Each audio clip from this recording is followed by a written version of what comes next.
नमस्कार। मैं डॉक्टर नरेंद्र गुप्ता एक बार फिर आपका स्वागत करता हूं। ये कमेंट लोग करते हैं, उनका जवाब मैं देने की कोशिश कर रहा हूं। कभी कभी तो बड़े अच्छे कमेंट होते हैं और कभी कभी बड़े मूर्खतापूर्ण कमेंट होते हैं जो उनके संस्कार दिखाते हैं। जैसे ये एक भाई साहब हैं, ये कह रहे हैं आप हर बार दवा के साथ कुछ अपने धर्म के बारे में जोड़ते हो और सभी को मूर्ख कहते रहते हो। क्या सभी को मूर्ख समझना कुंडलिनी जागरण का अभिन्न अंग है? आप डॉक्टर तो अच्छे हो, लेकिन अच्छे इंसान भी बनो। बुरा न मानकर इस पर विचार करें। धन्यवाद। तो मैं बुरा किस लिए मानूंगा? इसकी मानने की कोई आवश्यकता नहीं है। बुरा सिर्फ उसी बात का होता है कि एक सेंसेबल आदमी से सेंसेबल चीज़ की उम्मीद की जाती है। तो अगर एक इस किस्म के कमेंट करेगा तो उसकी तो कोई सेंसेबल बात है नहीं है। तो मैं इसको तुरंत जवाब भी दे दिया था यूट्यूब पर ही कमेंट करके। हाँ, मैं स्वयं को अच्छी प्रकार से जानता हूँ कि मैं क्या हूँ। इसलिए मैं चाहता हूँ कि सभी लोग अपना आत्म साक्षात्कार प्राप्त करें। यह आत्म साक्षात्कार या प्रकाशित ज्ञान पाना केवल कुंडलिनी जागरण से ही संभव होता है, जो कि सहज योग के द्वारा ही संभव होता है। ये उस वक्त दिया हुआ जवाब था, परंतु अब ये जवाब इतना काफ़ी नहीं है क्योंकि वहाँ काफ़ी लिखा नहीं जा सकता। इसलिए मैं इस सब शंकाओं को यहाँ दूर करना चाहता हूँ, क्योंकि इसी किस्म की भावना और बहुत सारे दर्शकों में भी होगी। तो सबसे पहले हम बता दें कि जो मैं यहाँ सहजयोग की बात करता हूँ, श्री माता जी निर्मला देवी जी की बात करता हूँ, तो सहज योग कोई धर्म नहीं है। जितने भी धर्म दुनिया में आए हैं आज तक, बल्कि धर्म तो कोई आया नहीं है, किसी ने भी धर्म को चलाया नहीं है। ये तो मनुष्यों ने बनाए हैं बाद में। महावीर जी आए तो उन्होंने जैन धर्म नहीं चलाया था, भगवान बुद्ध आए तो उन्होंने बुद्ध धर्म नहीं चलाया, ईसा मसीह आए तो उन्होंने क्रिश्चियन धर्म नहीं चलाया। तो किसी ने भी कोई धर्म चलाया नहीं है, बल्कि उनके जो अनुयायी थे, जो उसको फॉलो करते थे, तो उन्होंने उसका वो नाम दिया और एक निश्चित विचारधारा के साथ वो चलने लगे, जो भी उन महान गुरुओं ने सिखाया था, तो उसको उन्होंने धर्म का नाम दिया। तो अब वो धर्म अलग अलग गुटों में ऐसे लोग बट गए, इसलिए वो सब एक दूसरे को अलग कहने लगे। फिर कहने लगे कि ये मेरा धर्म और ये तेरा धर्म, जबकि धर्म एक शाश्वत शक्ति है आपके शरीर के अंदर, बाहर नहीं। तो जो हम, क्योंकि ये ऊपर का सूक्ष्म ज्ञान तो हमें होता नहीं है, सिर्फ हार्ड मांस हड्डी जो हम देख सकते हैं, शरीर की चीज़ें मशीनें देख सकती हैं, उन्हीं का ज्ञान हमको होता है। तो हम हमेशा यही समझते हैं कि मैं अलग और दूसरा सामने वाला अलग, यानी दो अलग अलग व्यक्तित्व हैं, इनका आपस में कोई भी संबंध नहीं है। परंतु जितने भी ये गुरु लोग आए थे, ये इंसान के विकास के लिए आए थे। इंसान के लिए भी नहीं, बल्कि जीवन के विकास के लिए आए थे। तो जब जीवन का उदय हुआ जल के अंदर, तो सिंगल सेल का एनिमल बना या सिंगल सेल का ऑर्गेनिज्म बना, जो धीरे धीरे विकसित होते हुए एवोल्यूशन के द्वारा एक मानव में बदल गया। तो बीच में जितने भी बदलाव आए हैं, जितनी भी स्पीशीज़ आई हैं, तो आपने देखा होगा कि पहले मत्स्य अवतार आया, फिर कच्छप अवतार आया, फिर आगे वराह अवतार आया, फिर वामना अवतार आया। विष्णु जी के ये अवतरण आते गए और एक जीवन को एक स्तर से अगले ऊंचे स्तर पर ले जाते गए। तो ये एक शाश्वत क्रिया है। उसके बाद गुरु आए, तो 10 मुख्य गुरु आए। सबसे पहले राजा जनक आए और सबसे अंत में शिरडी के साईनाथ आए। ये 10 सतगुरु पृथ्वी पे आए। तो इनके नाम पे अलग अलग धर्म जो बने हुए हैं, जबकि ये एक ही शक्ति गुरु प्रिंसिपल का इनकारनेशन है।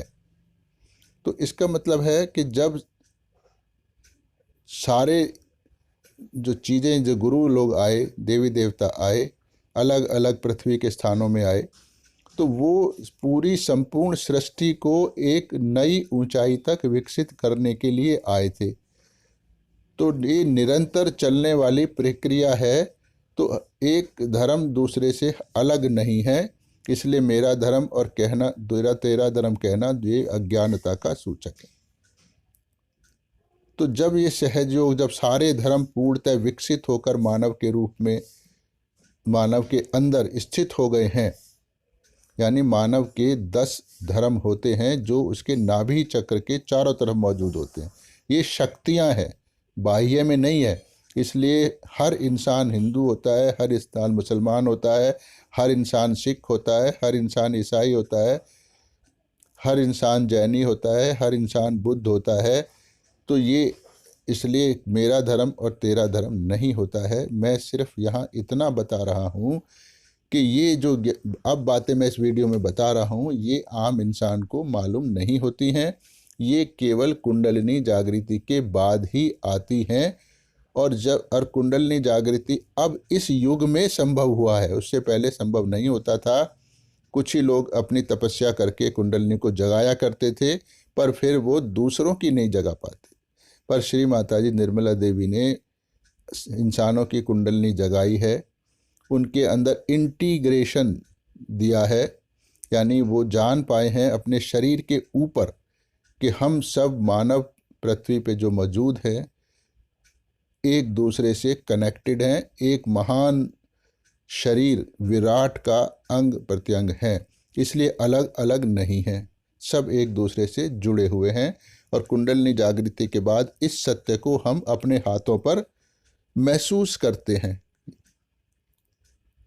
तो जब कुंडलिनी ये जाग जाती है, आत्मज्ञान आपको आ जाता है, तो फिर आपको समझ आती है भी आपको ये नॉलेज आ गई है, दूसरे को नहीं है, और आपका जीवन बदलने लगता है। आपकी शारीरिक बीमारियां, मानसिक बीमारियां, आपकी पैसे की दिक्कत, आपके घरेलू संबंध, आपके सामाजिक संबंध, आपकी अज्ञानता, सब धीरे धीरे सुधरने लगती है और आप एक बहुत ही खुशहाल प्रकाशित जीवन जीने लगते हो। तो ऐसी अवस्था में आपके मन में एक करुणा आती है कि जो लोग इस ज्ञान को नहीं पा सके हैं, इस खुशहाल जीवन को नहीं पा सके हैं, उनको भी मैं ये खुशहाल जीवन दूं। इसलिए ऐसा इंसान चाहता है कि वो दूसरों को ये ज्ञान दे ताकि उनका जीवन भी खुशहाली से भर जाए। परंतु क्योंकि सामने वाले उसको अपने से अलग समझते हैं और देखने में ये प्रकाशित व्यक्ति जैसे मैं हूँ और दूसरे अन्य लोग हैं एक ही जैसे होते हैं, यानी मनुष्य ही दिखते हैं, तो वो सामने वाला ये नहीं जान पाता कि ये जो बोल रहा है ये मेरे से अलग है, यानी इसका ज्ञान का स्तर मेरे से अलग है, तो मुझे इससे कुछ सीखना है। बल्कि वो समझता है कि ये तो ऐसे मेरे ऊपर अपने धर्म को थोप रहे हैं, जबकि उसकी इच्छा ये होती है कि आप इसको सीख लें और आपका जीवन, अपने जीवन को खुशहाल बनाएं। फिर किसी इंसान को ये कहने की ज़रूरत नहीं पड़ेगी कि जीवन है तो सुख दुख लगे ही रहते हैं। तो ये दोनों सुख दुख वाला चैप्टर बिल्कुल ख़त्म होकर आप 24 घंटे आनंद की अवस्था में रह सकते हैं। इसलिए मैं अपने हर वीडियो में श्री माता जी का सहज योग का जिक्र करता हूँ और जहाँ कुछ गलत है उसको गलत कहता हूँ। उनको मूर्ख नहीं कहता, पर उनको गलत कहता हूँ कि ये गलत है, इसको मत करो। ये ऐसा शब्द कहना कि मैं मूर्ख कहता हूँ, ये बिल्कुल गलत बात है। तो ये इन्होंने ढंग से सुना नहीं है और अपनी पूर्व धारणाओं के हिसाब से कुछ भी लिखना शुरू कर दिया है। तो मैं फिर एक बार आप सभी से, जितने भी दर्शक हैं, उनसे प्रार्थना करता हूँ कि आप सहज योग के द्वारा अपनी कुंडलिनी जागृत कीजिए, तब आपका संबंध ईश्वर से बन जाएगा।